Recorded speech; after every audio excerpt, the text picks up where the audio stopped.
Good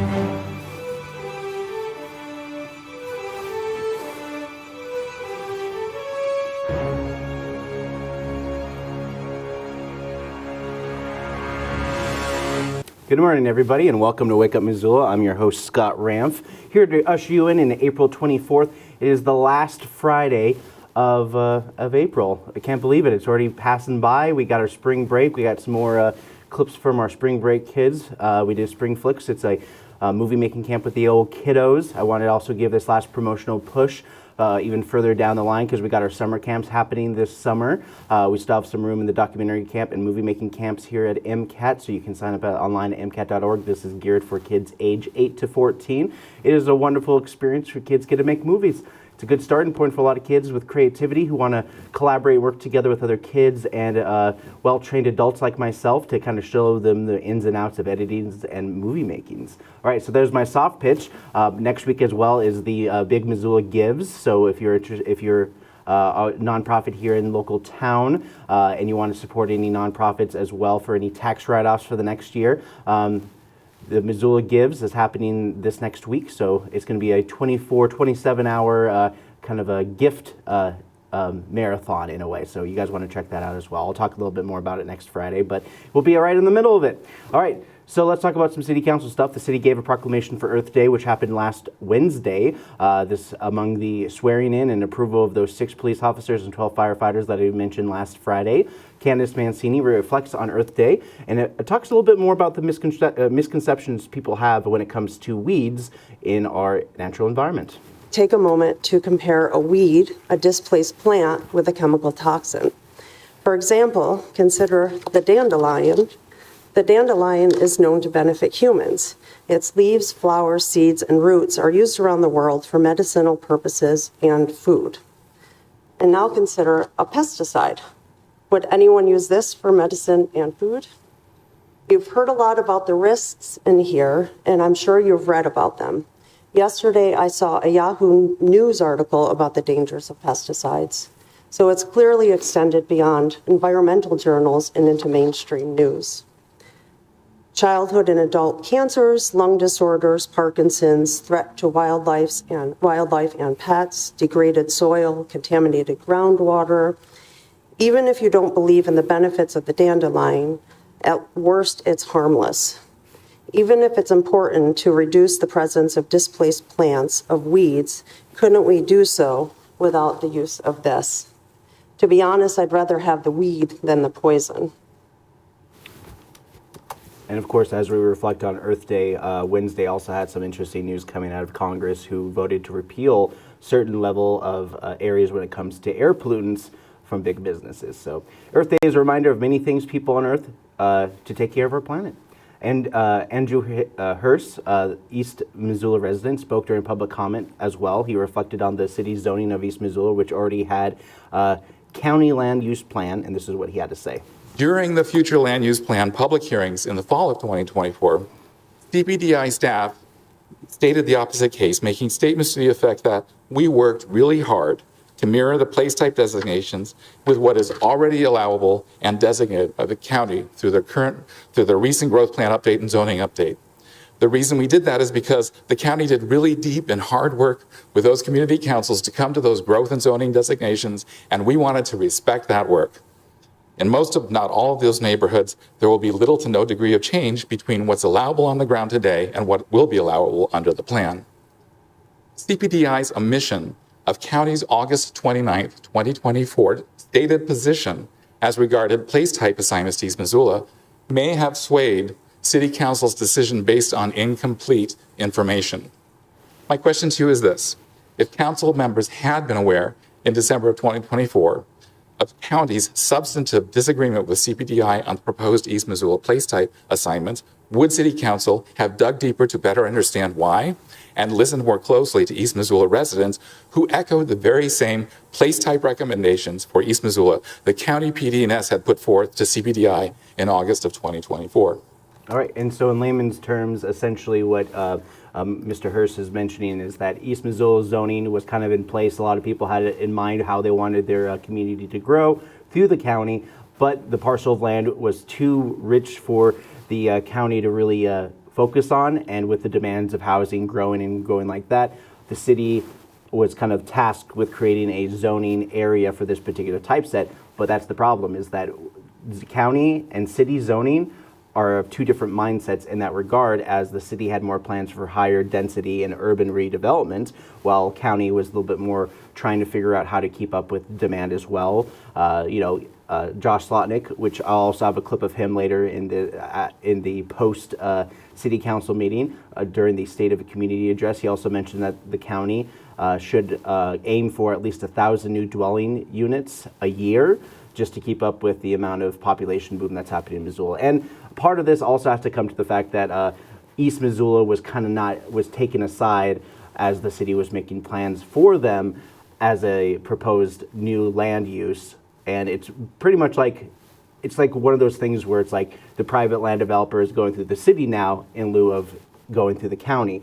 And so far, the consensus is that were initially made was to reduce the amounts of multi-dwelling units as opposed to single-dwelling units, which is part of the urban zoning 3, I believe. And I'm just kind of going off the top of my head, but it seems like the city of Missoula is taking control of the zoning that's happening in East Missoula for the county, and it's still moving forward. So as we talk a little bit more about zoning, the city did open house to reflect the growing north side with the properties of reserved to Scott Street, utilizing the Roseburg properties. So Michael Hicks, project manager, gave the presentation on this. What you're looking at, kind of bounded by red there, is I think ideally what the district would have looked like had all the property been within the city limits at the time of the study. And then you'll note here under one of the urban renewal plan goals, ultimately as property comes into the city through the annexation process, the goal is to incorporate those properties into the URD to make the tool of TIF available for the many, many infrastructure needs that that area contains.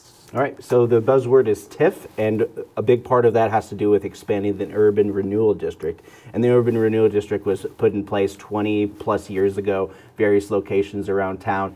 They want to increase it on the north side so they can help build out infrastructure and increase taxes on more commercial properties that they plan to build in that particular area. And many developers and people in that area are all gung-ho on making this thing a possibility. So these 93 acres will be annexed by the city with the purpose of redevelopment from industrial to the magic word of mixed use. Scott Street Urban Renewal District is part of a pot of cash saved up for the purpose of redevelopment, which uses TIF funding to build out infrastructure and opportunities of development. In terms of using the TIF, they used vertical integration of it, which essentially means that they actually used TIF funding for affordable housing in lieu of the Rivara project, which is the Scott Street project. The city owns the property, and essentially they're having a lease to own when it comes to houses. So when you buy out the house, you get the land after the fact, and that's part of the land trust with the city of Missoula.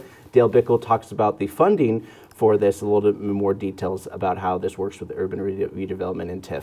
This is a large undeveloped piece of land that's going to have significant infrastructure needs.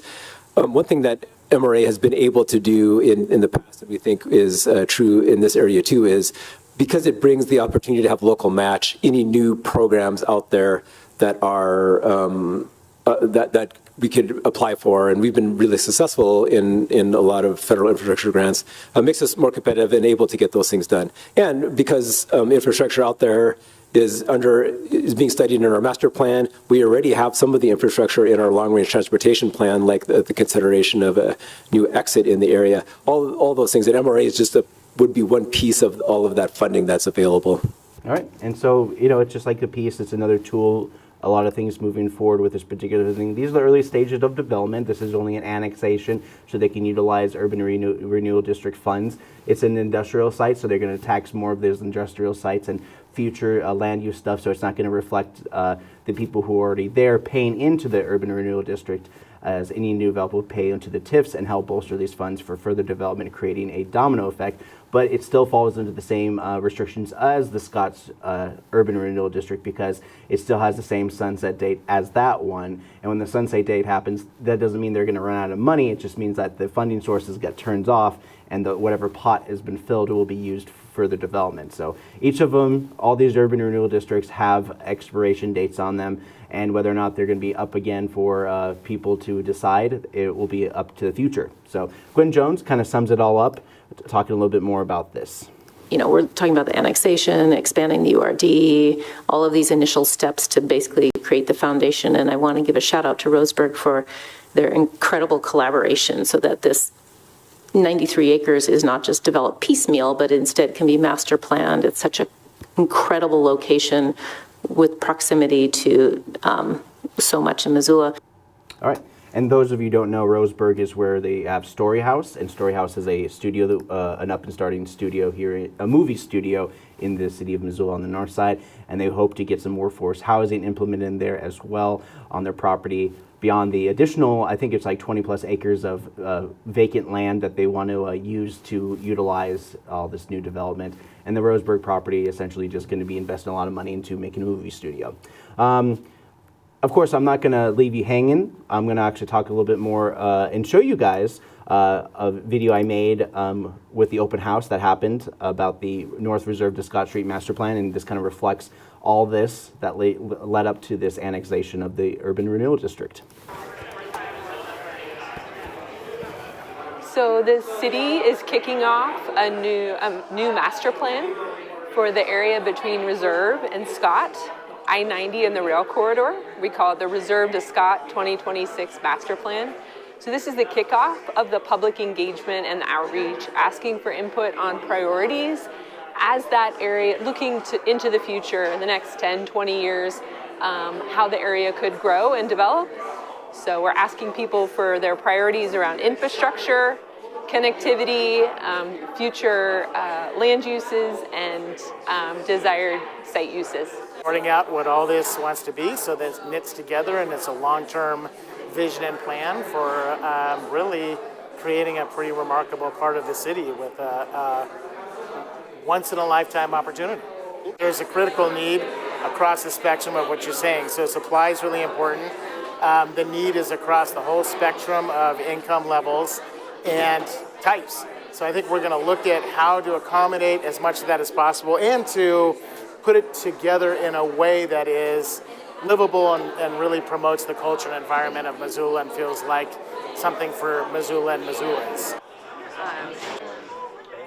We're at a really exciting time on the north side with the Rivard development coming to fruition after a lot of, several years of planning and a lot of partnership and basically using every financing and funding tool we could get our hands on collectively.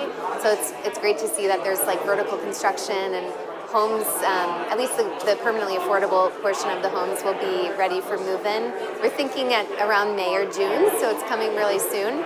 This area being so large, there's a large mix of land uses, and a lot has changed since the original master plan in 2016. There's been a lot of residential growth on the east side along Scott Street. Roseburg Forest Products has discontinued their manufacturing use, and they're now a partner with us. The first phase of their property has been annexed into the city, and so part of this is looking at what is the infrastructure that's needed to develop that roughly 200 acres in the center of this area.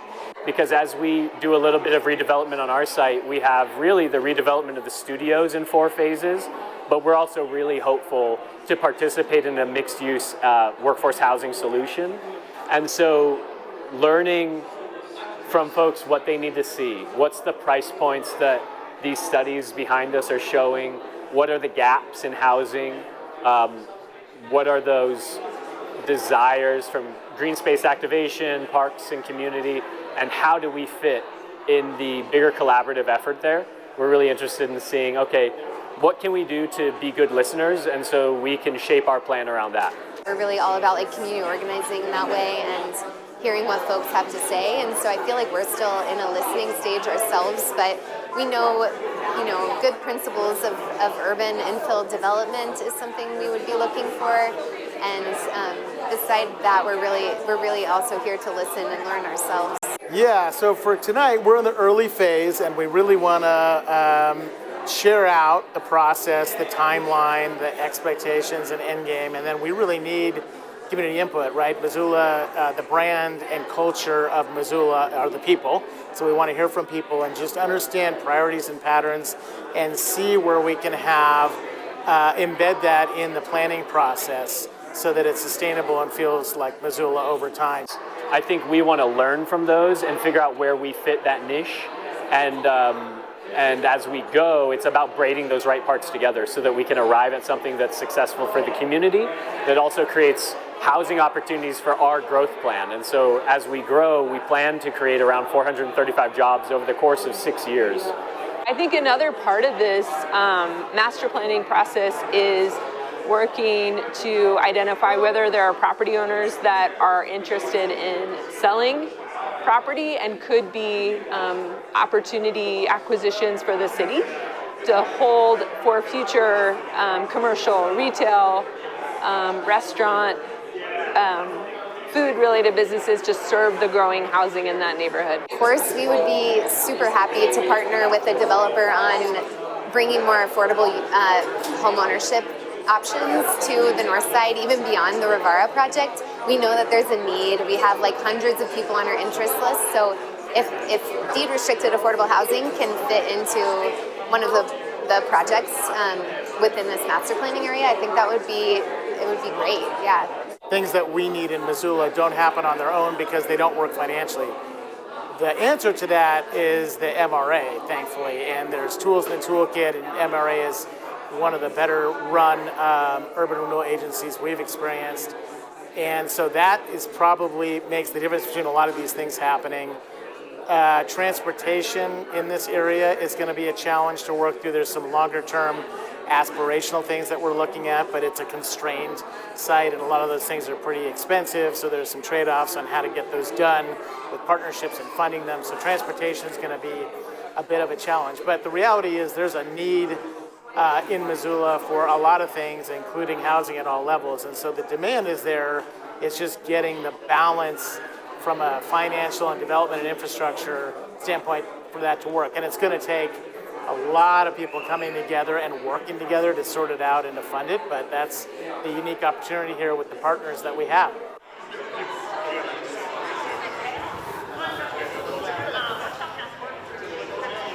All right, we still got more city council for you guys as we're going to dive into some more committee meetings this week. But if you want to learn more about this, engagemissoula.com.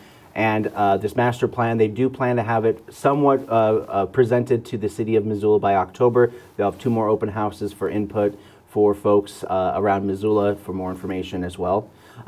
Budget and finance. They want to spend $1,025 per tree for the urban forests through MRA, and Missoula Public Works and Mobility both entered a memorandum of understanding for tree planting services. These agreements would have put into place to help ensure appropriate species selections, adherence to industry best management practices, and increase the potential for long-term tree health. Ben Carson, Urban Forest Manager, talks about these changes. A unified development code option for a fee for developers to select for the city to plant trees in lieu of the traditional process of the contractor have to doing this prior to certificate of occupancy.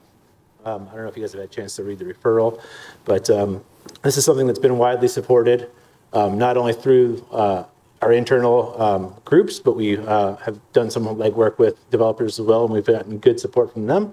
It was adopted as part of UDC Section 6.201, and this is really only asking us to set the fee that is specifically asked for in that section of Unified Development Code. All right.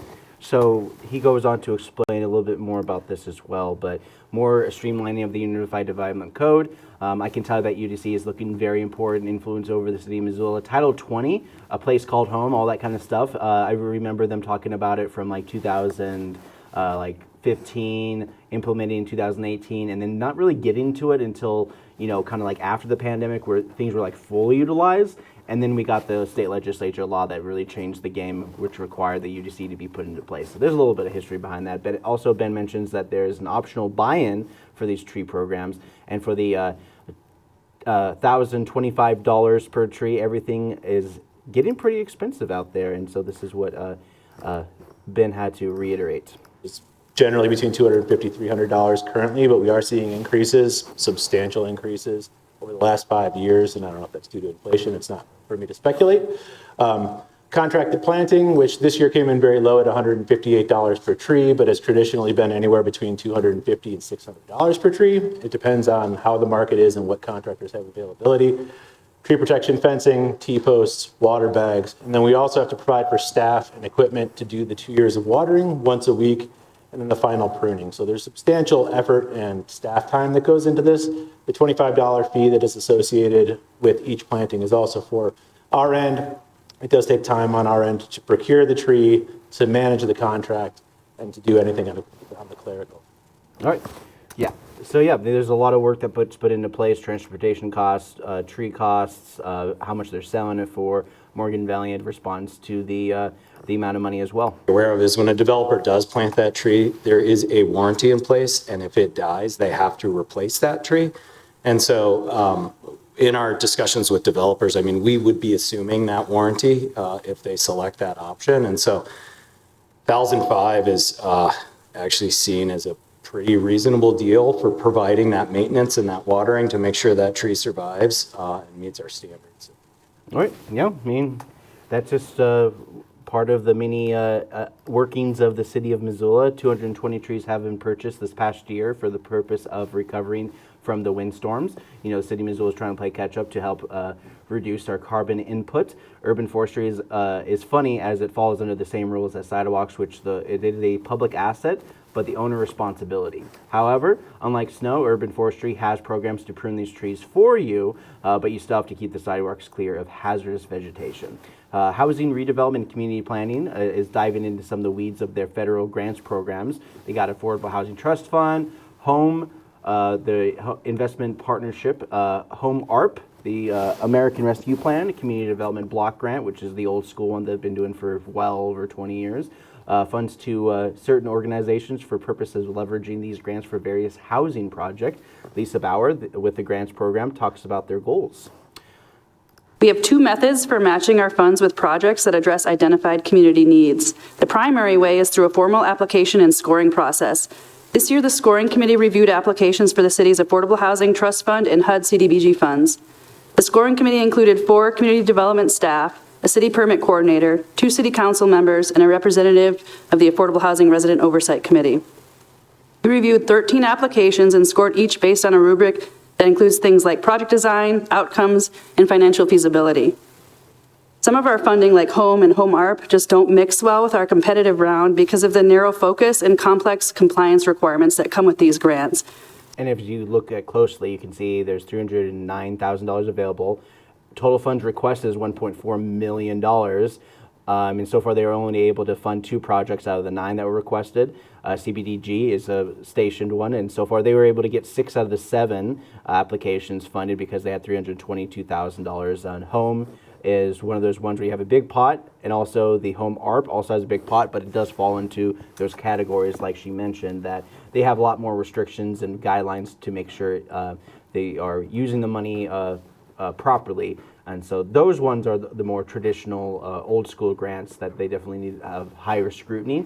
And these are large sums of federal funds used to bolster up housing with an emphasis on affordable housing solutions. Human Resource Council, along with Partnership Health, are being used to help get people into housing and prevent them from losing permanent housing. Some other programs like the ADA redevelopment of older aged buildings built before compliance.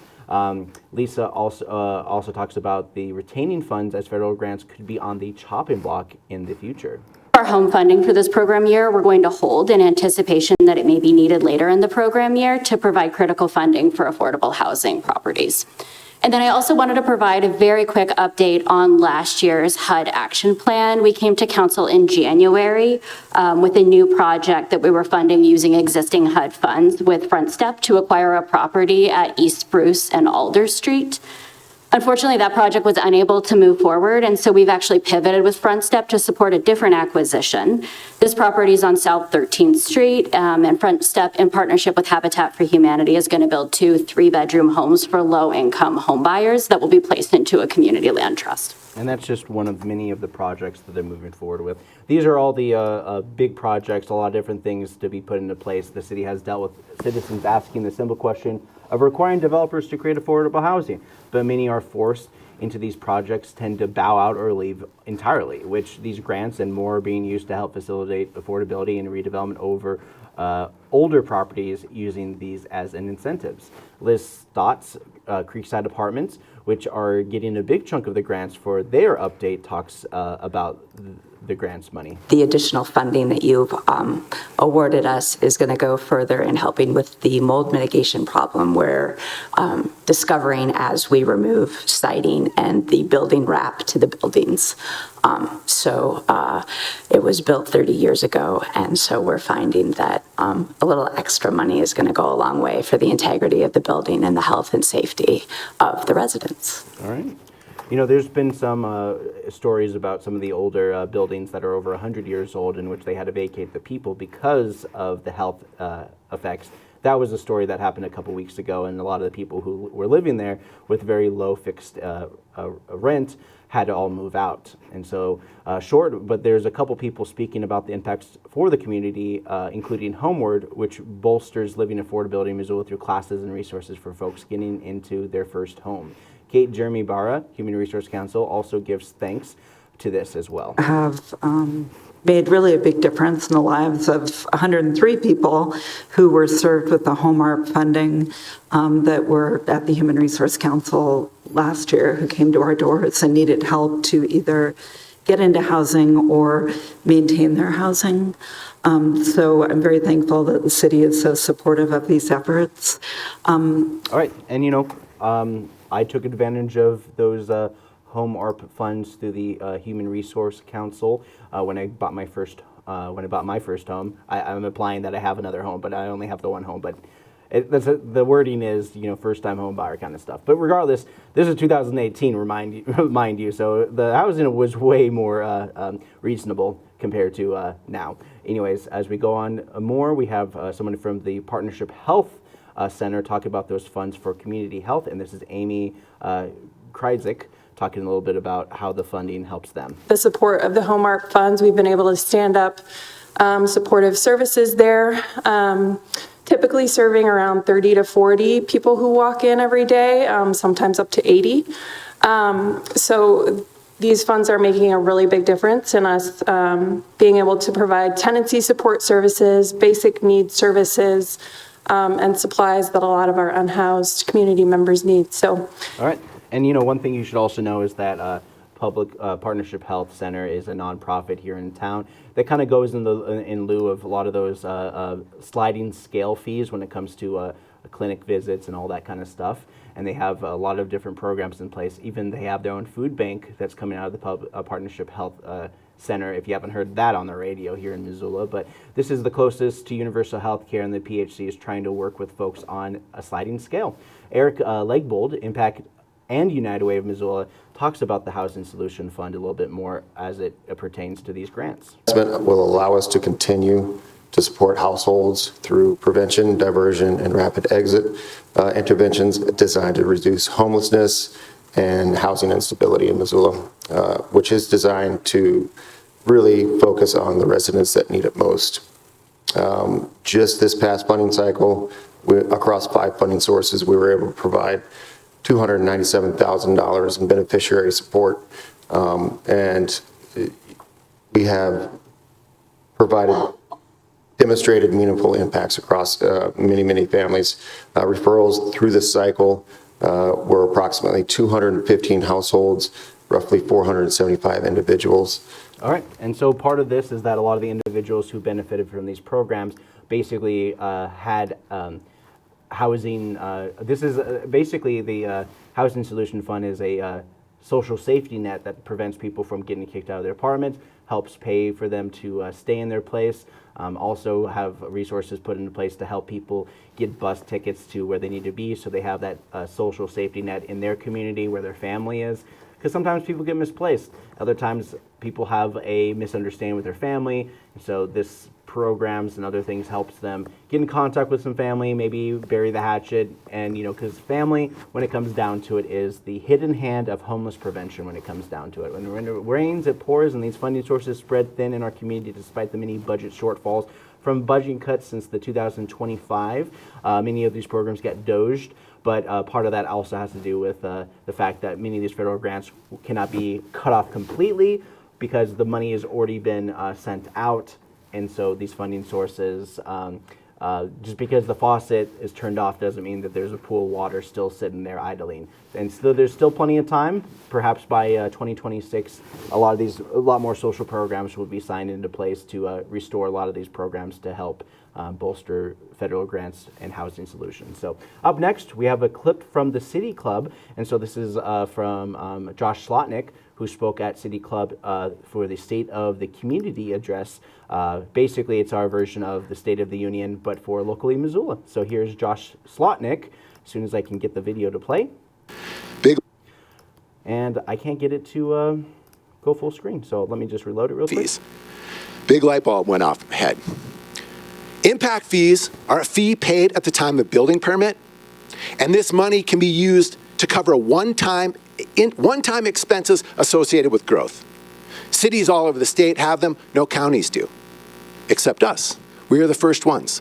But you don't just snap your fingers and have impact fees. According to statute, we had to pull together a board of community members, people from the development community.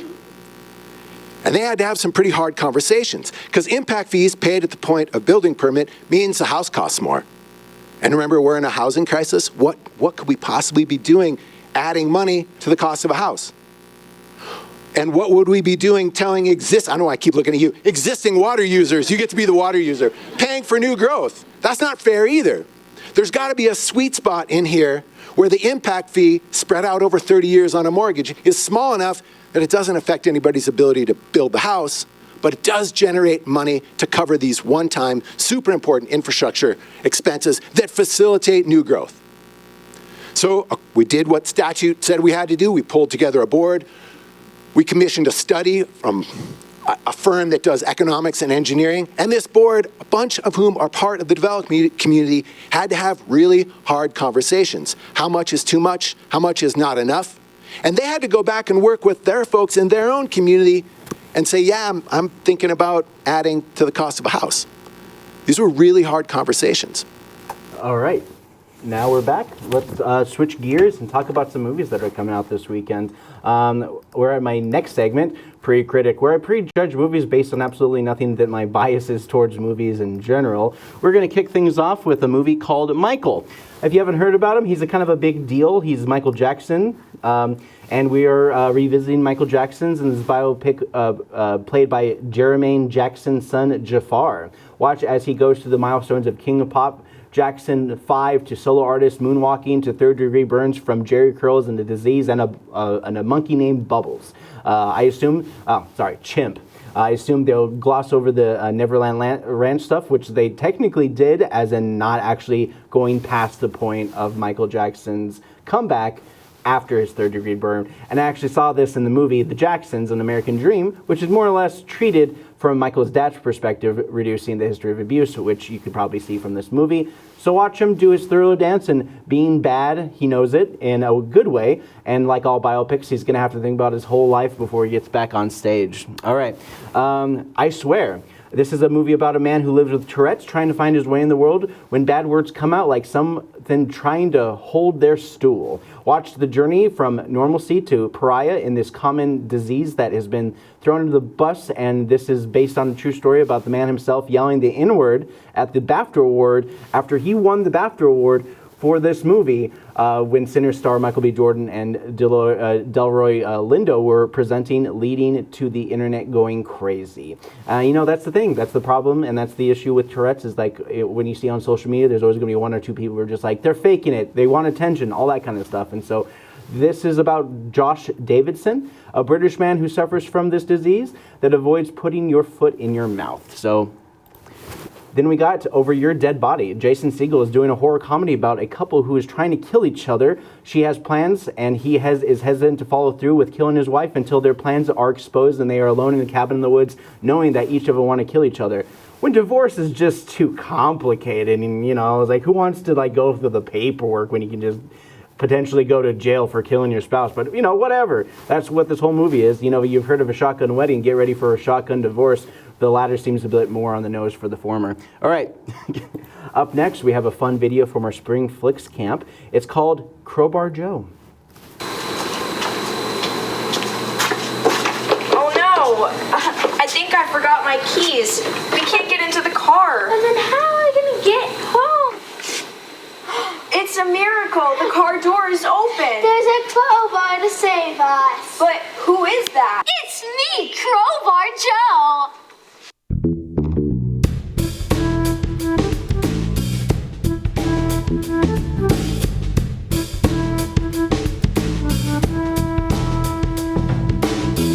Oh no! My book's overdue and the library is locked. I can't get in.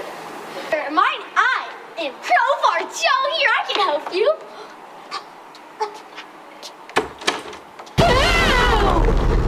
Thanks, Crowbar Jones. I couldn't have opened the door without you. All in a day's work. Crowbar Joe, out. I'll never finish my homework at this rate. I don't know how to spell essay. Don't worry, Crowbar Joe's here to save you. Thanks, Crowbar Joe. No problem. Man, there's got to be an easier way to play this piano. Aha! I can solve your problem. The crowbar can solve every problem. Whoa, Crowbar Joe? Oh. Whoa, that's amazing.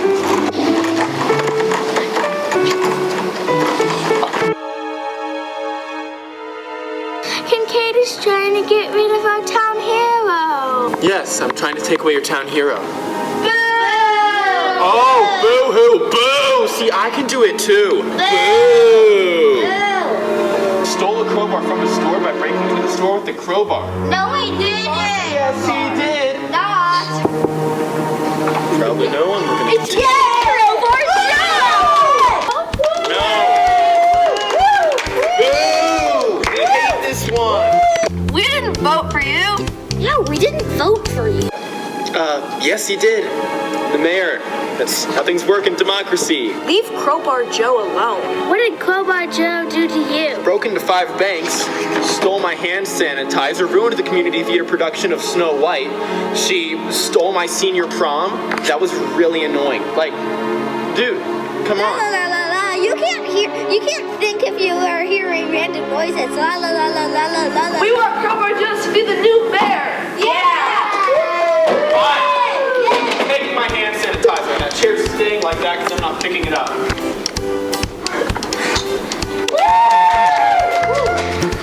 I just want to thank you for all the men, women, and children who did this for me. And together, we're gonna show everybody with the power of friendship. No, with Crowbar.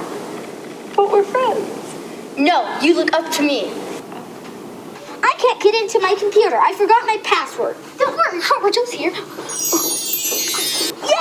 Oh, it's too bright out. And I don't have any sunscreen. I'm gonna burn. Don't worry, Crowbar Joe's here. I got rid of the sun because you were gonna get sunburned. Okay, thanks. Oh no, I can't open this cabinet. Crowbar Joe's here, don't worry. Wow, thank you. If only I knew how to cook. Too bad.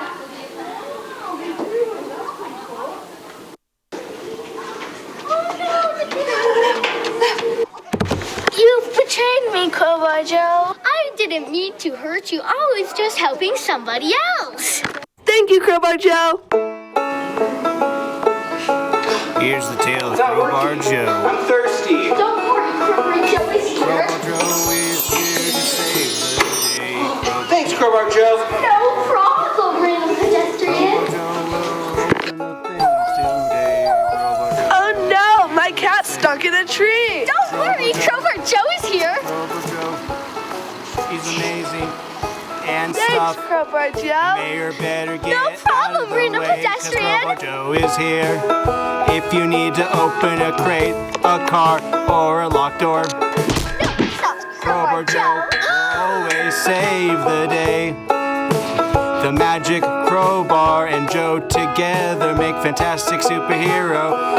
Crowbar Joe, Crowbar Joe, Crowbar Joe, Crowbar Joe, Crowbar Joe, Crowbar Joe, Crowbar Joe, Crowbar Joe. All right, let's talk about some news that are happening in and around the world today. As we dive into some headline stuff, here's some headlines from Missoula Current this last week. County is looking to restrict some e-bikes on open space and trails in some areas of Missoula, especially in the Marshall Mountain area. A request to the county to restrict e-bikes / motorized vehicles for recreational use. So far, there hasn't been any official study, so not much more can be said about this in the meantime. South Avenue project is moving forward. This is a $485,000 agreement with the WGM Group. Includes final design, right-of-way acquisition, and bidding services, among others. This project will convert South Avenue to a complete street, including shared use paths, turn lanes, lighting, and safer intersection crosswalks. So this is going to deal with the malfunction junction right there, and they hope to fix it. They tried it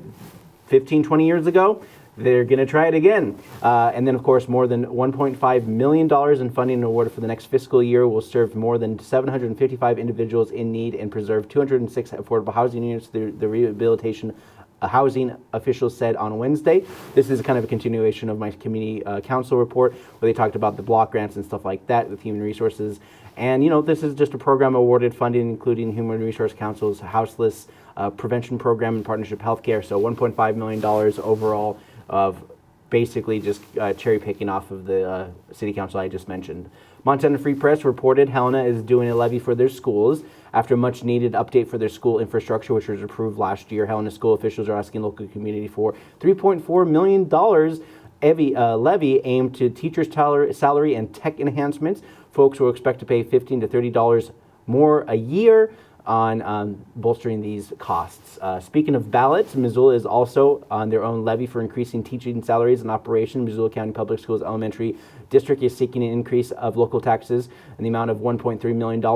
Missoula County Public Schools High School District will be asking for $1.1 million. Elementary school is essentially going to be $6.21 a year for every $100,000 value on your home. High school is going to be $7.22 a year for every $100,000 in assessed property value. So you can expect to pay roughly anywhere between, I want to say, $12 to $20, $25 a year for these new levy increases. And so, they're asking for more money to be paid for the teachers, staff, and salary. And the ballots have already been mailed out to you guys. Major shift in Montana prisons as they are outsourcing inmates to Mississippi. Some of the family of inmates have cited costs of visiting ballooning from about $15 to $20 in gas to about $3,500 in visiting another state completely. Montana prisons have not kept up with the amount of folks being incarcerated, resulting in cuts to general populations of prisons across the region. You think rural hospitals have it rough? Think about it. Shelby's Prison, a Crossroad Correction Facility, holds up to 750 inmates. And according to the Montana Free Press report, 1 in 5 Montana inmates will soon see these trends continue of them being outsourced to other prisons in other states.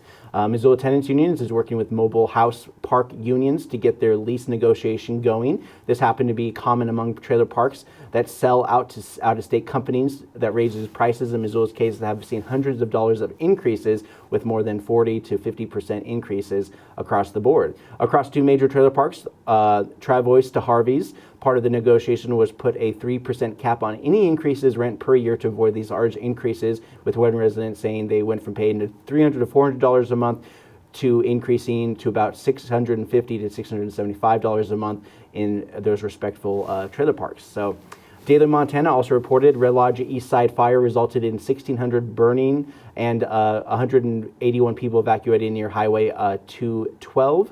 While the weather has been unseasonably warm this week, it's going to be cold for the rest of this week and next week, with temperatures basically staying within the 30s to 50 range well until next weekend. Montana's Public Service Commission seems to have cold feet on climate. In a recent letter to the group said that they are still waiting for the Public Service Commission to take up their motion to reconsider the September 2nd, 2025 decision against declaring the state constitution requiring to consider the adverse impacts of climate change in its work. They recently approved a rate increase for Northwestern Energy. If you haven't noticed in your power bill, went up. They approved it. The story also talks about their merger with Black Hills Corp and their future of AI data centers, since Montana was ranked 3rd in the nation for our reliable power grid.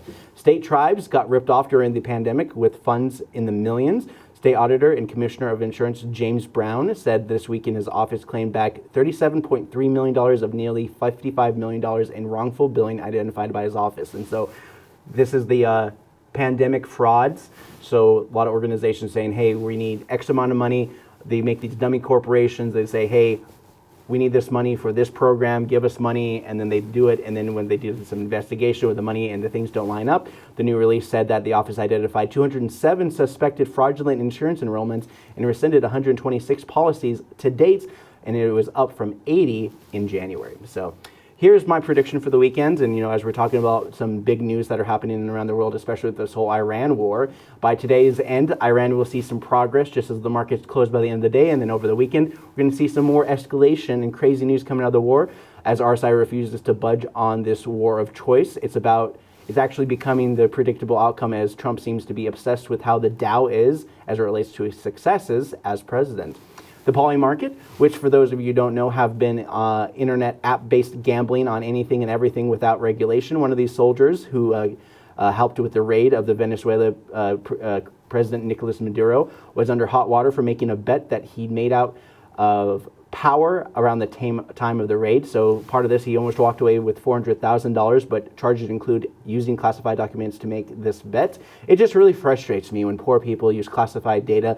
Our elites should get the first round picks anyways, like Trump's son. Cool, right? Anyways, Trump claimed that the world has become a casino, and he ain't wrong. I mention this because no matter how crazy the bet on the world affairs may be, perhaps placing a bet on things getting better might use the poly market for some good outcomes instead of this unregulated gambling mess that has been happening, and nobody seems to be really doing anything about it. But who cares? But anyways, we're moving on to some events that are happening. If you're interested in learning about becoming a Montana River Guide, Montana River Guides is hosting a swiftwater rescue classes today starting at 9 a.m. this morning. This is an ongoing thing, so you don't need to show up for this particular one, but they have plenty of them moving forward. We also have the college timber sports competition. This is at Fort Missoula. Tomorrow is going to be the forestry days, but today they're having another timber sports kind of thing. Pole climbs, axe throws, burling, cross-cut saws, chopping, choker race, all timber sports is free. And the Pro AM show is starting at 10 a.m. And also free Missoula Food Bank meal distribution is happening at 10 a.m. Sorry, I should have separated them a little bit better. All right. Also, what's happening today is Stroller Strides Mommy and Me workout class at Bonner Park. This is a daily occurrence happening at Bonner Park at 9:30 a.m. Missoula Food Bank meal distribution at 10 a.m. every single day.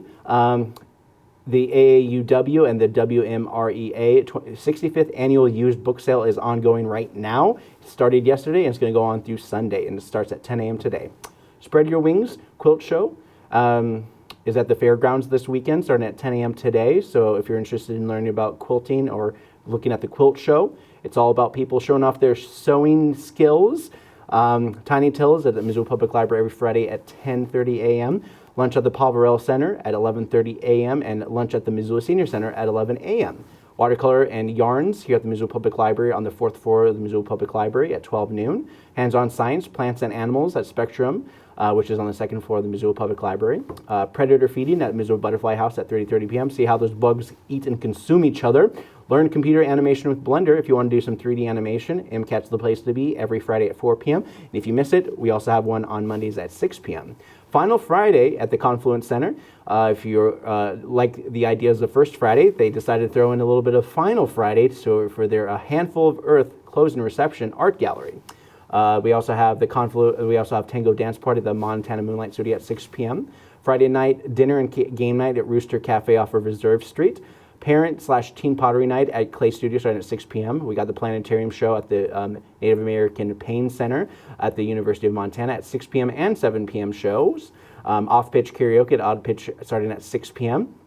Meme Talk. If you like memes, Missoula Midtown East Event Center is located at 825 West Kent behind Old China Buffet. They're doing a 1-hour fast-paced live visual talk exploring how ideas spread. Meme Talks blends humor, storytelling, and cultural analysis into the fast-paced, accessible talk, packed with slides and explicit how memes operate across human culture. And you get to learn all about that at 6 p.m. right behind the Old China Garden. Poetry open mic at Free Cycles at 6:30 p.m. Missoula Folklore Society is doing their contra dance at Missoula Elks Lodge folk dance at 7 p.m. Karaoke at the Drug Saloon at 7 p.m. Jazz Off the Rails at Leaf and Quiet at 7 p.m. Cacao ceremony if you like chocolate. Sacred Alley is doing at 7 p.m. tonight.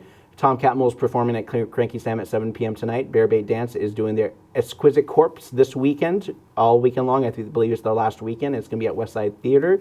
Dance Underground at the UMPAR TV building. Students and faculty choreographers use movement as a vehicle to research diverse themes. This is their finals, so they're doing a performance, mixed arts, and everything like that. Each program is different. You guys want to check that out. It's going to go on through programs also happen this weekend and next weekend, ending on May 2nd. Way Down at Old Post is going to be performing at 8 p.m. Space Wizard is playing some electronic music for kids 16 and older, so they're having more teens focus in that regard. Missoula Karaoke at Westside Lanes, 9 p.m. Kyle Curtis and the Promised Land Union Club at 9 p.m. Kitchen Dwellers doing some bluegrass music at the Top Hat before their Wilma show on Saturday. Saturday markets and such, starting from 9 a.m. to 1 p.m. Badlander, locals only, here in downtown Missoula, and then Southgate Mall has their winter market. It's getting close to May. As soon as May hits, we're going to have the outdoor markets kicking off, and hopefully it'll be warm by next weekend because this weekend's going to be cold. We got snow. 65th Annual Kiwanis Pancake Breakfast at the St. Anthony Parish at 7:30 a.m. on Saturday tomorrow. Community sale at the Big Sky High School. This is a sale and fundraiser is not to support Big Sky, Hellgate, and Sentinel's speech and debate teams fund. Is not to. I don't know why I read not, but it is to support the speech and debate teams for all the high school area here in town. They're trying to get to Richmond, Virginia. Sellers can sell their wares, give a $20 donation per spot or $30 to sell / food and drinks, and you can contact them through their link on MissoulaEvents.net. Forestry Days at Fort Missoula at 9 a.m., kicking it off on Saturday.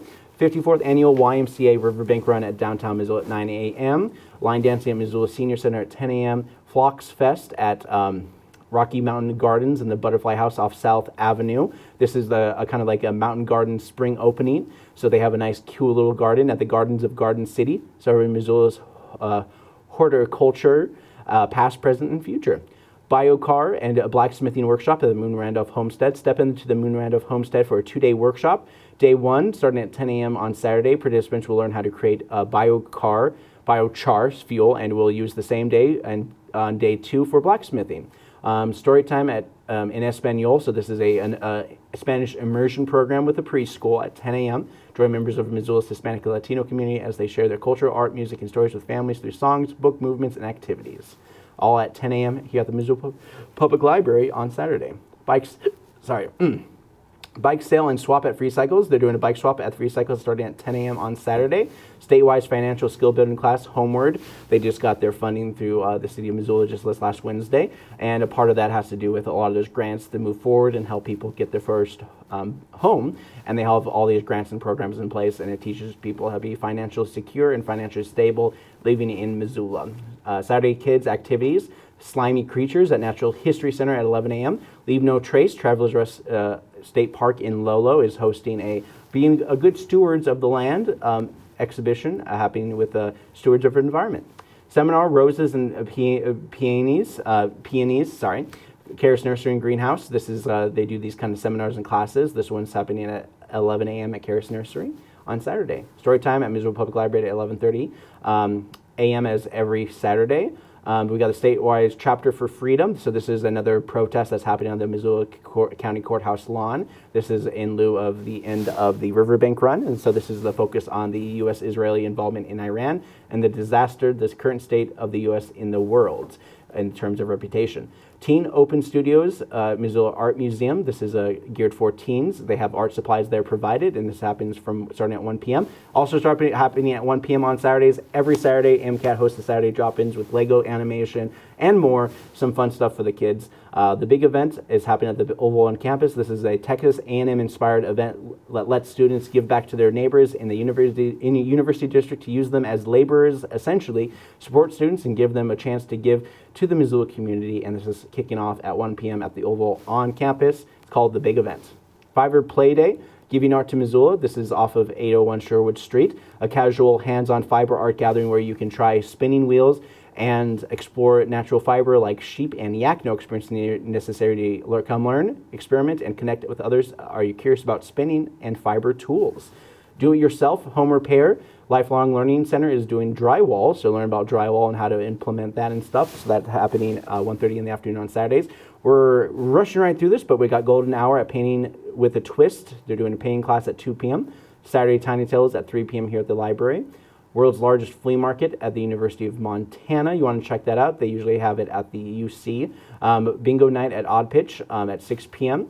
Jane Austen's Night Out and English Country Ball at the Missoula Senior Center for dancers knowledgeable with the elements of English country dance. No partner required. Kitchen Dwellers, they're doing their night 2 at the Wilma Theater, playing some bluegrass music from their Top Hat that's happening tonight. Live music, the Queens and Mr. G String Band at Draftworks at 7 p.m. James Landman at the Old Post at 7 p.m. All Takes Hands Square Dance at Free Cycles at 7 p.m. Bear Bait Dance is doing their Exquisite Course another night at Westside Theater. Karaoke Westside Lanes. Solitary Karaoke, Big Mosquito is going to be at Union Club. DJ Chris Mooney at the Badlander, wrapping up your Saturday. Butterfly meditation for those of you who like to go in a little bit early to the Butterfly House and just to get some quiet time between 9 and 10 a.m. Reveal Sunday Song and Dance at Free Cycles at 10 a.m. Free Cycles is killing it with all these events. We got Sunday Stitch and Bitch at the Open Space DIY Studio. This is at the former site where they had La Petite, just right next to the old town pump off of the hip strip. Fiddle Flair, Try a Violin at Missoula Public Library. This is an ongoing event that happens here at the library on Sundays at 12:45.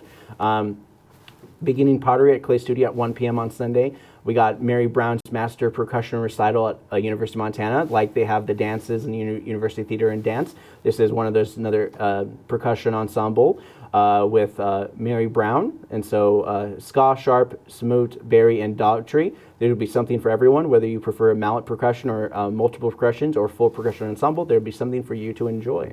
Dog training group class at Legion Baseball Fields at 3:30 p.m. Bring your dog. Pinball tournament at Odd Pitch Brewing Company at 4 p.m. Dram Trivia at the Dram Shop at 6 p.m. Sunday Jazz at Draftworks at 6 p.m. Cover band Not Green Day will be at the top at 7 p.m. Punks for Palestine, 7 p.m. at the Zach Rocking Karaoke at the Sunrise Saloon, wrapping up your Sunday at 8:30 p.m.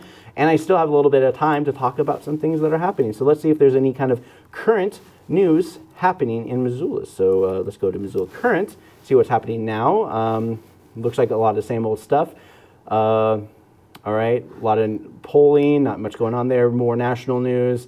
I already mentioned most of this stuff. Okay, yeah, so not too much going on there. We have a couple upcoming things for MCAT as well. I'll be going over to a conference at the end of June. This is about the 50th anniversary of public access television stations, and so they're doing an all-hands, just kind of going to Madison, Wisconsin at the end of June. I'll be going with 2 of the board members of MCAT to kind of just learn and just see about the state of public access television stations and how they work in tandem with the community. Because, you know, MCAT is a publishing house, so if you have any content you want to have MCAT, we do publish them. It's a big part of what MCAT is we are a television station for the public, for people to use this as a platform. I know that YouTube is a great resource for a lot of people to use, so everyone can see it, but it's nice to have a television station here locally that provides local content, local events that are happening in town, and not to mention we have a pretty large, robust system that allows us to go out and film local rallies, causes, concerts, and beyond. If you want to learn more, you can go to MCAT.org. MCAT.org is a wonderful resource for a lot of people looking to learn a little bit more about MCAT. We got our services, you know, become a community producer. We can request a recording. You know, a lot of times people are just like, hey, we need to stop the presses. You can get MCAT to request a recording. You can use our facilities. You can borrow our equipment to make your own programs. You can submit a program. So if you already have something made, you can give it to us. Government meetings, because we're also the C-SPAN of Missoula, which you saw from my city council report. And then, of course, Missoula Filmmakers Collective. So if you're interested in filmmaking and more, we do have every second Tuesday of the month geared towards movie buffs and wannabe movie stars, and it happens every second Tuesday of the month around 5:30, 6 p.m. on the 4th floor of the Missoula Public Library. But other than that, I want to thank you for joining me and for Wake Up Missoula. I'm Scott Ramp. Take care, everybody, and have a great weekend.